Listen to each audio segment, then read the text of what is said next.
Hello, everyone. It is February 14th, 2019. This is going to be a bit of a different video. I am always trying to find a way to put together a video that can appeal to two audiences.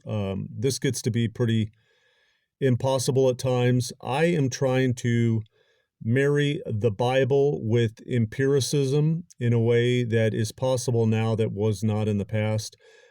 So I try to put together things that will bring people that are of the faith into the faith and wake up people that are in the faith into something that they did not understand. So that's what I try to do with each video. This is going to be a really interesting video from that standpoint. You're going to see something empirically that is explained in the Bible. Most people that are biblical of the Christian or Jewish faith would have no understanding of this, however, though it's written in the Bible. And people that are of a scientific bent will find this really interesting. So we'll get on from this point. Okay, we got Daniel chapter 2, verse 43. And whereas thou sawest iron mixed with miry clay, they shall mingle themselves with the seed of men, that they shall not cleave one to another, even as iron is not mixed with clay. But don't be afraid of those who threaten you, for the time is coming when everything that is covered will be revealed, and all that is secret will be made known to all. Okay. We've got this. I've shown this in quite a few of my videos. This is Akhenaten and Nefertiti. This is on an ancient hieroglyph, and we've gone through this many times now, and you can see that there's something clearly not right here. If you look at this from an artistic standpoint, you could say this is all very interesting, but when you look at this from a structural standpoint, as far as the human figures, if you want to call them that, you can tell there's something that's not right. You can look at these figures. You can look at the scale of the head to the bodies. You can look at all of this and go, this has obviously got to be artistic, right? Couldn't be anything but that. We've got Akhenaten here kissing one of the offspring. That's what we'll call it. We've got an elongated head. I don't see binding, do you? So, and we also have a little bit of a pooch going on right here. This is an ancient hieroglyph. I believe it's one of the most ancient they know of. So we've got this strange 3,000-year-old elongated skulls from Paracus that have been submitted for genetic analysis, and the results are rather puzzling. These skulls are being found around the world, so we're just going to move forward from this. So I wanted just to show you, this is the introduction right here. Now, here we've got a skull. Now, when I went to college and I was first looking at skulls in anthropology class and evolution class, we looked at what we called the Cro-Magnon skull, which looked more like a hybrid between us and an ape. And we never saw skulls like this. And now they're just kind of coming to light like everything else is. So again, you have to ask, why have we not seen these? Now, you can look and see this elongated shape. This is very interesting from a standpoint of a head binding, if that was what this was. So we'll just move on. Elongated skulls in utero, in farewell to the artificial cranium deformation paradigm. This is just an article that covers what people are seeing here. They're finding that these things were in utero, that they developed this way. There has been head binding in the past. African tribes will do this, where they will bind the back of the cranium to extend it. It's in honor to something else, which is what you're seeing right here. They're finding that these were born this way, literally. So you're seeing something that clearly is not what we see in normal human development today. 2 elongated infant skulls were discovered and brought to England by Captain Blanky. Okay, so this was just another example of something that was found. This was a very young infant. Now here, says, it is therefore obvious we are dealing with two different phenomena, elongation through binding and elongation through genetics. Now, this is talking about the Paracus skulls specifically here, because this is where this started off in Peru, and it went into different areas of the world, and the analysis is the same. It comes back the same every time. Now, this was from a site that was dealing with Incan. Now, you can see right here, we've got a crack. or you could call that a suture line. Now, pay attention to this as we go forward. Non-human DNA. Okay, we've got, again, another specimen sitting right here. And there's another problem. All humans have a sagittal suture. These skulls do not. Now, this is an average human skull that we know of today. Every human on this planet is supposed to have one of these. Now, this runs right down the middle. And right here is where, we have the soft spot when we're born that seals up. And I believe it actually seals up somewhere in our mid to late 20s completely.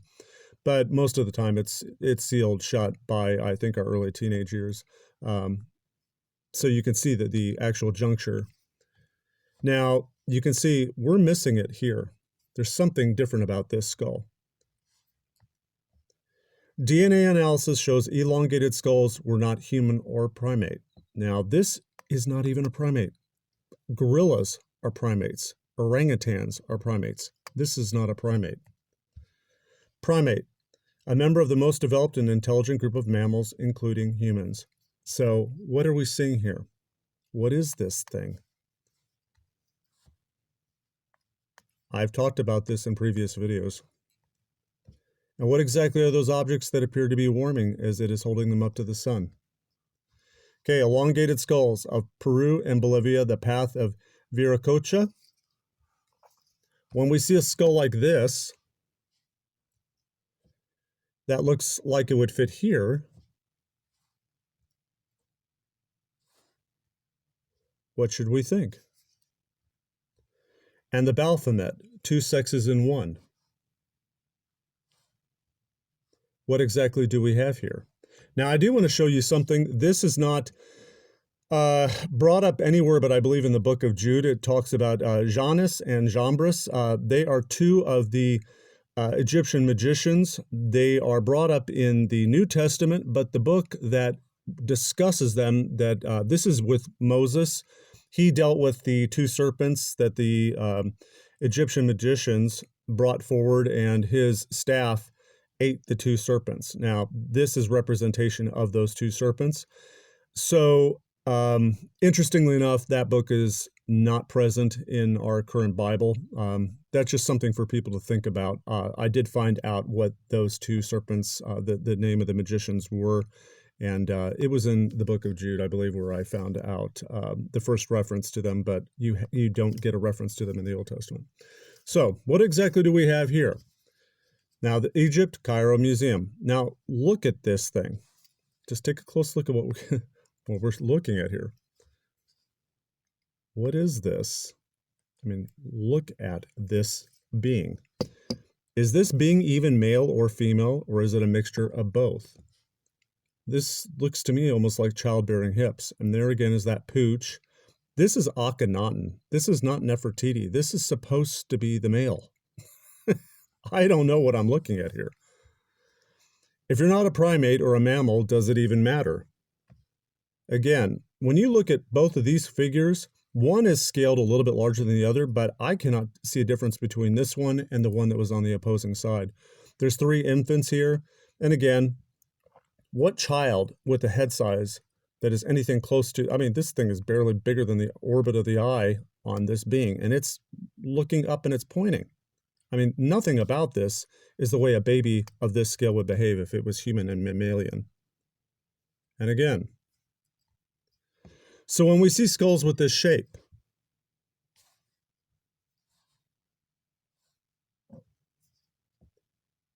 now note what we got going on here. There's a little bit of an indentation here and an elongation on men such as this. What do we got going on here? A little bit of a taper in and an elongation. This is Jacob Rothschild, the true current Pindar of the head of the Rothschild family, as has been for several hundred years. Is this what makes the intermarriage and keeping of bloodlines pure so important to these people? Does this explain the head shape of Princess Generva Este and Prince Leonela d'Este? Now look at this. What are we looking at here? These are old paintings from the past. I mean, what is this? So I believe we're looking at bloodline lineages that are being kept pure and separate. Can this be? DNA results reveal the Paracus skulls may not be human. A lot of people look at this stuff, and this never makes the headlines because they don't want it to. But we live in the age of the internet. Until it's shut down, this stuff will be out there. And whereas thou sawest iron mixed with miry clay, they shall mingle themselves with the seed of men, but they do not cleave one to another, even as iron does not mix with clay.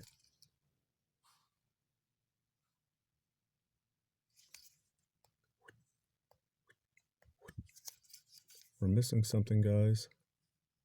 A growth plate. A normal human skull and its shape. Look at this. This would be the brain capacity. Hate to say it, but this thing's probably much more intelligent than a human. Now, elongated skulls of Peru and Bolivia, the path of Viracocha. The hills are full of devils. Now, this was written by the New York Times. They're talking about, again, the Incan sacrificers, which this is still practiced in Chile, Bolivia, and Peru. They will still talk about this, that they still sacrifice their children. They will burn them alive. Incan child sacrifice to the gods reveal history of America. A mummy of an Incan child who was sacrificed to the gods. Okay, so again, they're talking about the lineages. Sacrificed kids who had their hearts ripped out 550 years ago. What human being would do this that is of a normal mind? It's one of the most primal instincts we have is to help our children grow and survive. Who does this? There's nothing about this that is normal. Peru child sacrifice discovery may be the largest in history. BBC researchers, this was just this last year, found 140 child victims of human sacrifice. They were killed, arrived in South America. This was obviously in the past, but it still goes on. Why the Incas offered up child sacrifices. These children are sacrificed to the mountains and the gods. I've read up a lot on this sort of thing. They actually have found skeletons that are very, very large down there. There is background on some of the old temples that were found with skeletons that were well over 15 foot tall. And they would find sacrifice sites literally right in front of the skeletons. It appears this is not a human being. The Tucumí Valley of Pyramids in Peru. Now here we go. We've got the attachment of ancient pyramids of the world to this species. And we've got the Illuminati pyramid. Rothschild family, Wikipedia. Rothschild family is a wealthy Jewish family descending from, okay. Anybody who knows me, I am Jewish. I'm self-identified Jewish. So I will say whatever I want to about this bunch. They're not Jewish.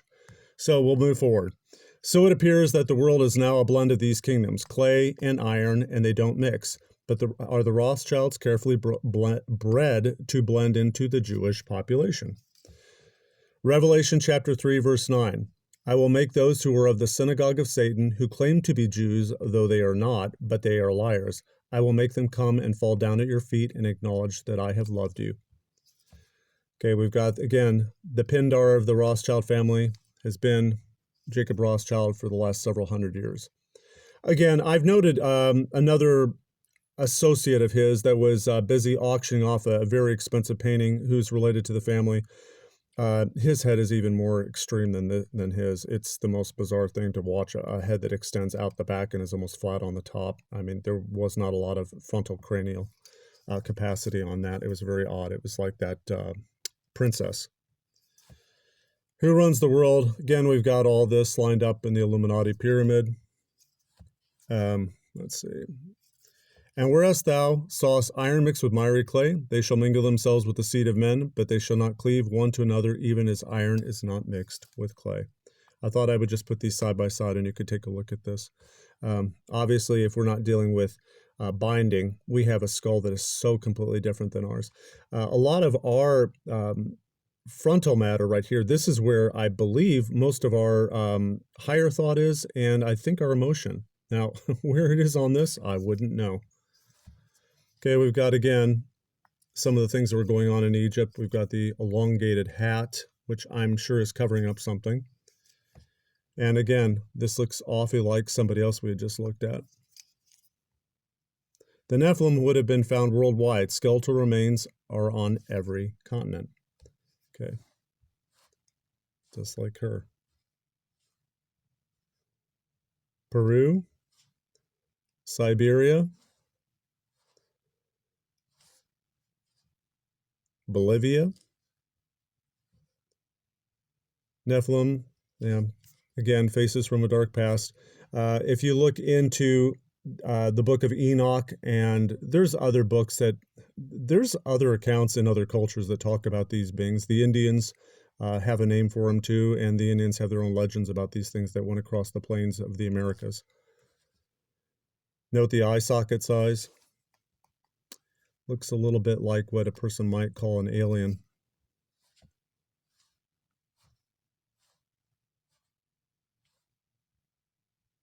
Okay, not normal, normal. Again, same suture line that's missing in the center, but we have one in the front. But a few fragments I was able to sequence from this sample 3A indicate that we are dealing with a new human-like creature, very distant from Homo sapiens, Denisovus humans, and Neanderthals. So in other words, this is completely different from what we see in modern humans or the Neanderthal. Look at the eye socket on that. And this thing, I mean, look at that thing. That's like something out of a horror flick. There are even pyramids in my state of Missouri, just outside of St. Louis. There's so much now that is coming to light. People have just not been aware of it. East St. Louis, Illinois used to be an ancient city with pyramids. This came out December 26, 2016. Mound cities in North America date at least a millennia before, I'm going to say that's Cahohica, making them older than even the Egyptian pyramids. Archaeologists also discovered remnants of what they called Woodhenge, similar to Britain's Stonehenge, a circle of holes left by wooden posts arranged in a way that marked the solstices and equinoxes. This has nothing to do with the Indians of the Americas that we knew of. The tallest of these buildings is called Monk's Mound, the largest prehistoric earthen structure in North America. Now, it was quite a huge complex, apparently. Monk's Mound is 1,000 foot long, 800 feet wide, 10 stories high, and has 4 terraces. It was built using about 22 million cubic feet of earth and took about 300 years to construct the entire city. This structure and the downtown area was enclosed by a stockade with guard towers that was 2 miles long.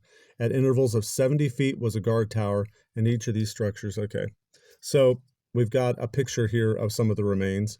This side is where the Mississippian culture thrived before European explorers landed in the Americas. Yeah, good luck with that. Go back a little further, guys. Daniel chapter 2, verse 43. And whereas thou sawest iron mixed with miry clay, they shall mingle themselves with the seed of men, but they shall not cleave one to another, even as iron is not mixed with clay. These skulls have been found on every continent. Every continent. It's odd that the entire world can never agree on anything and often will go to war to fight with something that they want for themselves. Every country will do this, and yet this is the only treaty that seems to be honored by all. So if you think about world politics, nobody gets along, but there is one treaty that has been honored through the decades. The Antarctic Treaty. The Antarctic Treaty was signed in Washington on the 1st of December 1959 by the 12 countries whose scientists have been active in and around Antarctica during the International Geophysical Year of 1957-1958. It entered into force in 1961 and has been acceded by many other nations. So they're all getting on board with this. This treaty prevents independent researchers from going to Antarctica. 16 areas restricted under Antarctic Treaty. October 20th, this is 1985. Parties to the Antarctic Treaty have agreed to restrict it's talking about the impacts. People are not allowed to go there. 16 areas restricted under this treaty. New York Times. Okay, I thought this was interesting because the number of delegates at the 13th Consultative Assembly, I bet that's probably the 13 families, made a decision here on how they wanted to handle this continent. Now again, talking about regulating future mineral extraction, 1985. Nothing has happened since that year. Now, here's where it gets quite obvious that from a capitalistic standpoint, something is very off. We drill worldwide in sensitive pristine areas like Alaska, the Gulf of Mexico, our national parks in the United States, which are teeming with life. Okay, here we got a little article coming from this organization. Drilling in national parks. Oil and gas development already is harming dozens of national park sites around the country. Okay, so we're just drilling away. Nobody cares. Okay, and yet we have this one continent where not even the polar bear exists, where only the royal penguin rules, and we have this. Pact bans oil exploration in Antarctic, the New York Times, 1991. Way back before we had 2008 and we had the oil crisis then. Pact bans oil exploration in Antarctic. Not only has the Antarctic become an international park, they're talking about how it's just absolutely sealed off. Nobody can get down there but military. No matter how high the price of oil per barrel reached prior to the 2008 crash, not one country broached the idea of expanding exploration into Antarctica. Why? It appears something was known to be found in Antarctica. Antarctica. NASA images reveal traces of ancient human settlement underneath 2.3 kilometers of ice. Buzz Aldrin is medically evacuated from Antarctica. There we go, Mr. Aldrin making the famous 666 hand gesture, Eye of Horus, Moon Eye of Horus. I've shown this in all my other videos. I've shown him more than once. The Freemasons also found something else. Pyramids.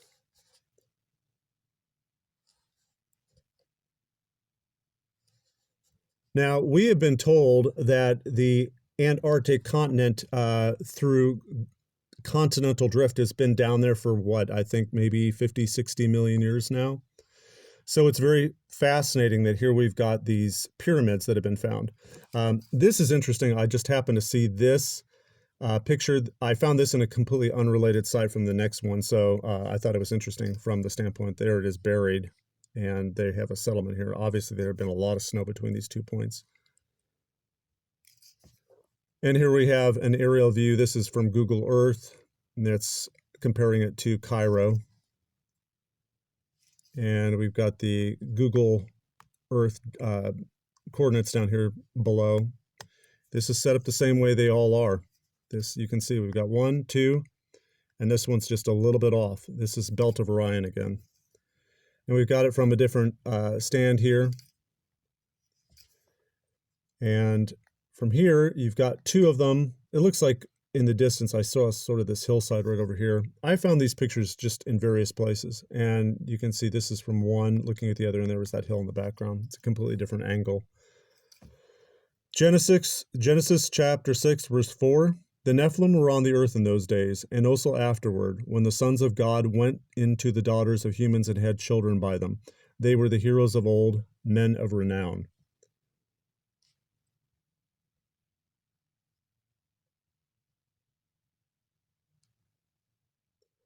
And there we go.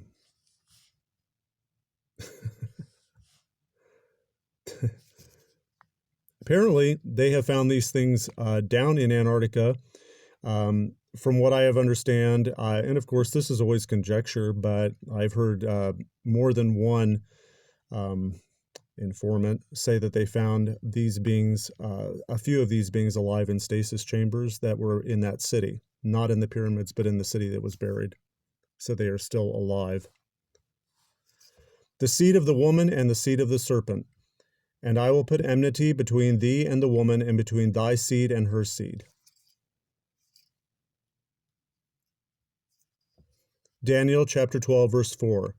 But thou, O Daniel, shut up the words and seal the book, even till the time of the end. Many shall run to and fro, and knowledge shall be increased. But don't be afraid of those who threaten you, for the time is coming when everything that is covered will be revealed, and all that is secret will be made known to all. Do you have on the full armor? The helmet of salvation, the breastplate of righteousness, the belt of truth, the sword of the Spirit, the shield of faith, the feet of peace. Read me. God bless everyone.